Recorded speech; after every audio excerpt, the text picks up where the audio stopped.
Kaya yung nanay ko galit na galit doon sa tatay ko. Ano ka ba, Reggie? Niloloko ka na lang yan. Bakit binibigyan mo pa? Ito lagi yan sinasabi. Alam niyo, yung tatay ko, kapag may makikisabay sa kanila, pwede ba makisabay? Hindi niya isasabay yon. Ihahatid niya yon hanggang sa harapan ng bahay. Tatay ko, suki yan ng solicitation. Lahat ng mga nagsusolicit, talo pa politiko niyan eh.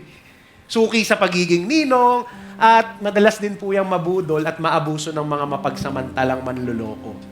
In fact, there are many random strangers who come to his office to ask for help. May pupuntang pilay, hihingi ng panggamot. Every month, pa iba-iba yung dahilan. May namatay, yung kapatid niya namatay, yung aso niya namatay, lahat na ng kamag-anak niya namatay para makapanghingi siya. Kaya yung nanay ko galit na galit doon sa tatay ko. Ano ka ba, Reggie? Niloloko ka na lang yan. Bakit binibigyan mo pa? Kasi nanay ko naman, syempre ayaw niya magpaloko.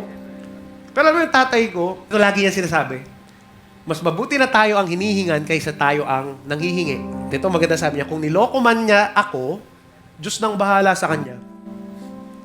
Hindi baling magkamali ako dahil sa pagbibigay, kaysa naman magkamali ako dahil sa pagdadamot. At ito ang clincher niya lagi.